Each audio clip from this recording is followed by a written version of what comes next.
Hello दोस्तों, तो आज हम लोग एक और टॉपिक के बारे में बात करने वाले हैं। उदारीकरण, लिबरलाइजेशन या निजीकरण, प्राइवेटाइजेशन। लिबरलाइजेशन और प्राइवेटाइजेशन और ग्लोबलाइजेशन, वैश्वीकरण, इन तीनों टॉपिक को आज अच्छे से और डिटेल में पढ़ने वाले हैं दोस्तों। तो पहला आता है उदारीकरण, जिसे लिबरलाइजेशन कहते हैं। उदारीकरण का मतलब क्या होता है दोस्तों, इसको डिटेल में समझेंगे। उदारीकरण का मतलब उदार होना।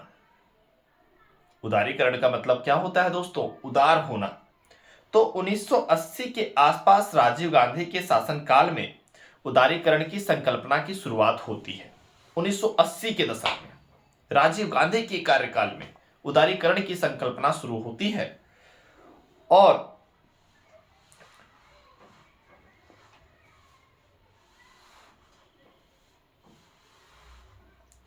तो उदारीकरण का मतलब क्या हुआ? उदारीकरण का मतलब होता है कि बहुत सारे उद्योग धंधों में सरकार का हस्तक्षेप को कम करना। जैसे पहले क्या होता था कि अगर साबुन बनाने वाली कंपनी है तो भाई पहले सरकार से लाइसेंस लेकर के आओ। लाइसेंस का जो प्रक्रिया था उसे सरकार ने समाप्त कर दिया, मीन्स की उदार कर दिया। तो सरकार द्वारा आर्थिक क्रियाओं में न्यूनतम हस्तक्षेप, सरकार द्वारा आर्थिक क्रियाओं में न्यूनतम हस्तक्षेप ही उदारीकरण कहलाती है। हस्तक्षेप तो रहेगा परंतु बहुत ही न्यूनतम रहेगा। उदारीकरण की आवश्यकता एवं महत्व क्या हुआ? यह कहना अतिशयोक्ति नहीं होगा कि उदारीकरण ने विकास में नई दिशा दी है और अर्थव्यवस्था में पंख सा लगा दिया है। उदारीकरण से ही अर्थव्यवस्था में क्या हुआ? पंख लग गया।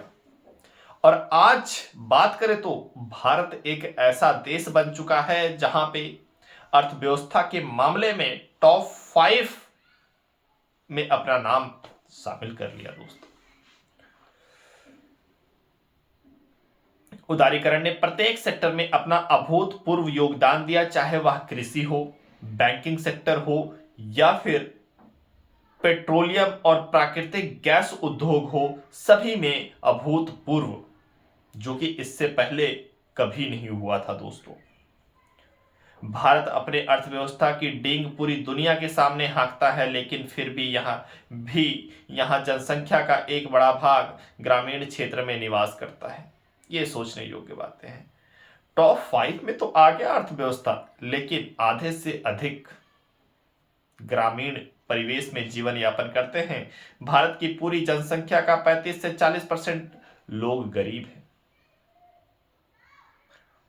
उनके पास बेसिक नीड्स भी नहीं है, वो इतने गरीब हैं दोस्तों। जिनमें 3/4 गरीब ग्रामीण क्षेत्र में हैं, जिनमें से अधिकांश भूमिहीन लेबर दिहाड़ी पर काम करने वाले हैं। भारत में गरीबी के कुछ कारण भी हैं। भारत में गरीबी के कुछ कारण भी हैं। असमान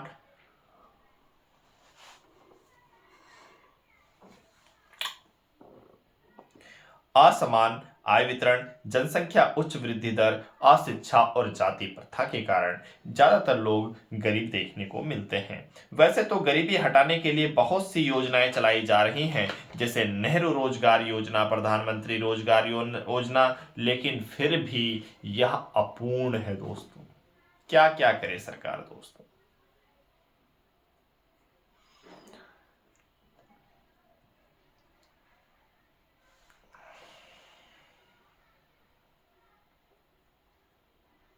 यह कहा जा सकता है कि उदारीकरण ने गरीबों का भला किया है, परंतु जिस प्रकार, जिस तेजी से करना चाहिए वह शायद अब भी कम है। हो सकता है कि हम गरीबी हटाने के कदम में चूक रहे हों, या फिर कह सकते हैं कि प्रयासरत हैं और भविष्य में भी प्रयासरत रहेंगे दोस्तों।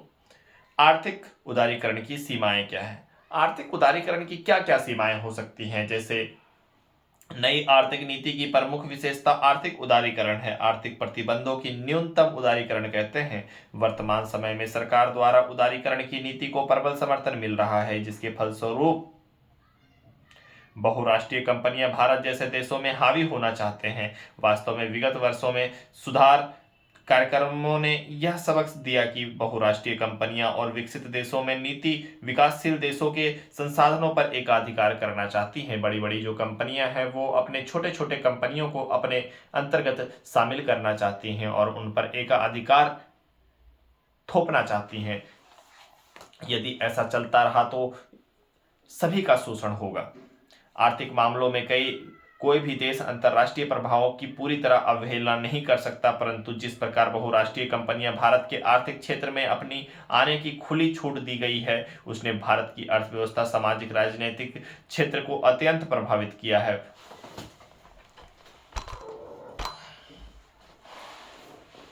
अत्यंत प्रभावित किया है।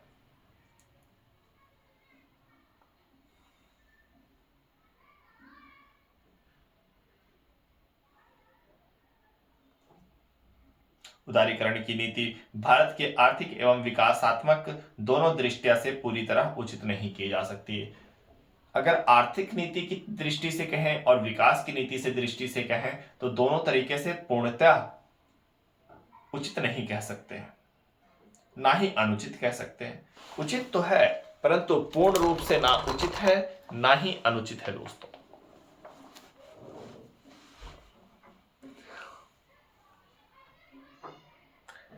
नेक्स्ट आता है उपसंहार, कंक्लूजन। निष्कर्षतः यह कहा जा सकता है कि आर्थिक उदारीकरण में से भारतीय अर्थव्यवस्था गतिशील एवं प्रतिस्पर्धात्मक तो बनेगी, किंतु विदेशी पूंजी पर आश्रित विदेशी आर्थिक उपनिवेशवाद की स्थापना एवं वृहद वर्गीकरण औद्योगिक वर्ग का समाज में वर्चस्व बढ़ेगा, जिससे बेरोजगारी बढ़ेगी, मुद्रास्फीति की स्थिति का सामना करना पड़ सकता है। पश्चिमीकरण से संस्कृति का ह्रास होगा, भारतीय लोकतंत्र खतरे में पड़ जाएगा, राजनीतिक और अर्थनीति के बीच गहरा संबंध होता है।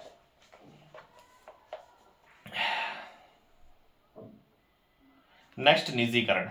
निजीकरण का मतलब क्या होता है दोस्तों?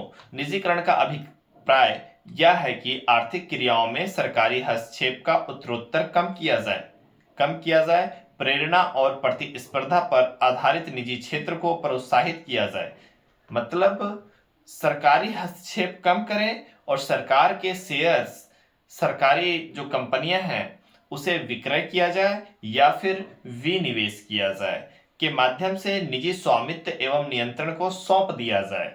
निजी स्वामित्व एवं नियंत्रण को सौंप देना ही निजीकरण कहलाती है। प्रबंध की कुशलता को सुनिश्चित करने के लिए सरकारी प्रतिष्ठानों में निजी निवेशक की सहभागिता बढ़ाई जाती है और नए व्यावसायिक और औद्योगिक प्रतिष्ठानों की स्थापना करते समय निजी क्षेत्र की प्राथमिकता दी जाती है। निजीकरण राष्ट्रीयकरण की प्रतिलोम भी है। निजीकरण राष्ट्रीयकरण का प्रतिलोम भी है। मतलब राष्ट्रीयकरण में क्या होता है, सब पर सरकार का नियंत्रण होता है, परंतु निजीकरण में क्या होता है, जो स्वामित्व होता है उनका निजी होना, मीन्स की सरकारी स्वामित्व को समाप्त करना, मीन्स की राष्ट्रीयकरण की जो विपरीत होता है वो निजीकरण कह सकते हैं। उदारीकरण के अंतर्गत व्यापार, उद्योग, निवेश पर लगे प्रतिबंध को समाप्त किया जा रहा है, जिनके फलस्वरूप व्यापार, उद्योग, निवेश के स्वतंत्र प्रवाह में बाधा उत्पन्न होती है। प्रतिबंध को समाप्त करने के लिए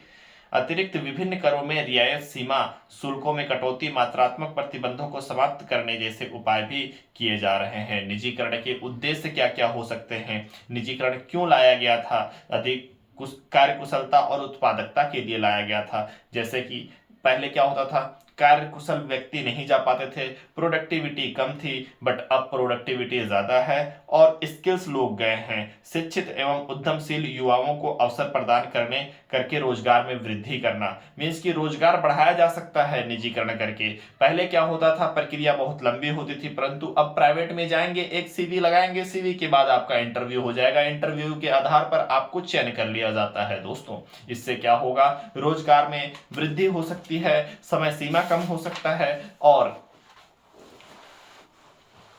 बेरोजगारी को कम किया जा सकता है। राजकोषीय संतुलन को बिगड़ने वाले हानिप्रद सरकारी उपक्रमों को समाप्त करके राजकोषीय घाटे में कमी देखने को मिला था। आर्थिक गतिविधियों में तेजी लाकर और गैर कर राजस्व में वृद्धि कर मतलब समझ पा रहे हैं?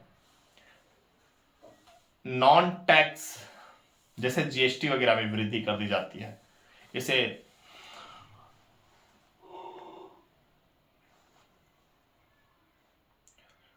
निर्यात प्रोत्साहन के माध्यम से विदेशी मुद्रा की आय में वृद्धि, विदेशी मुद्रा की आय में वृद्धि, विदेशी ऋणों पर निर्भरता में कमी, प्रौद्योगिकी का उन्नयन, मीन्स की एक कहीं ना कहीं टेक्नोलॉजी का बढ़ावा मिलेगा। टेक्नोलॉजी का क्या होगा? बढ़ावा मिलेगा। विदेशी ऋणों पर निर्भरता में कमी होगी। जो विदेश से हम लोगों ने ऋण लिया है उसमें कहीं ना कहीं कमी देखने को मिलेगा। विश्व अर्थव्यवस्था की एक साथ एकजुटता होगा, विश्व अर्थव्यवस्था के साथ एकजुटता होगा। निजीकरण के कारण क्या क्या हो सकते हैं? छोटे बड़े विक्रय एवं अनुबंधन में रिश्वतखोरी का बोलबाला रहा था, इसलिए एक कारण यह होगा। और सार्वजनिक क्षेत्र में उपक्रमों में की मोटर गाड़ी, हवाई जहाज, अतिथि निजी प्रयोजनों का प्रयोग किया गया, उनके प्रचार साधनों का दुरुपयोग होता रहा। आर्थिक एवं तकनीकी कारकों के अवहेलना, राजनेताओं के राजनीति उद्देश्यों को पूरा करने के लिए चुनाव क्षेत्रों में प्रतिष्ठानों की स्थापना की प्रमुखता दी गई। मीन्स की मूल्यवान संसाधन का दुरुपयोग हुआ दोस्तों, इसलिए निजीकरण की ओर बढ़ा देश। अत्यधिक नियंत्रण एवं नियमन, उत्तरदायित्व में कमी देखने को मिला। निजीकरण के कारण यही सब हो सकते हैं। कामगारों के हितों में रक्षा करने के लिए निजी क्षेत्र की बीमार उपक्रमों का राष्ट्रीयकरण कर लिया गया। सार्वजनिक क्षेत्र में उपक्रमों में 60% हानियां उत्तरदायित्व है। 60% हानि चल रही थी भारत में। निजीकरण आर्थिक सुधार का एक विश्वव्यापी कार्यक्रम बन गया, और यह कार्यक्रम यूरोप, अमेरिका और जापान तक ही सीमित नहीं बल्कि साम्यवाद की परित्याग कर प्रजातांत्रिक पद्धति अपनाने वाले देश, साम्यवादी विकासशील देशों में भी अपनाया जाने लगा। निजीकरण का औचित्य क्या है? Purpose of privatisation. आज निजीकरण प्रत्येक देश की अर्थनीति का एक अभिन्न अंग बन चुका है। प्रत्येक देश में निजीकरण एक अभिन्न अंग बन चुका है। कुछ वर्षों पूर्व तक जो देश पूर्ण राजकीय स्वामित्व वाला केंद्र नियोजित अर्थव्यवस्था चला रहे थे, उन देशों में भी निजीकरण की प्रक्रिया जोर पकड़ने लगी है। जैसे हमारे रूस में क्या होता था? संपूर्ण संसाधन पर स्वामित्व जो होता था वो सरकारी होता था, परंतु अब संपूर्ण संसाधन पर स्वामित्व सरकारी ना होकर के कुछ संसाधनों पर स्वामित्व जो है वो किस पे है?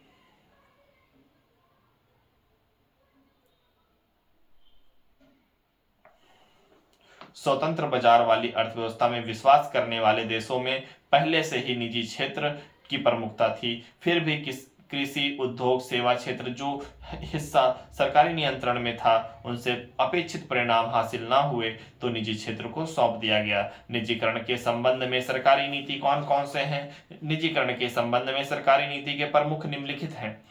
भारत में विनिवेश ही निजीकरण का मुख्य आधार है। विनिवेश के माध्यम से सार्वजनिक उपकरणों का अंश स्वदेशी या विदेशी निजी निवेशकों के हाथ में बेचे जाते हैं।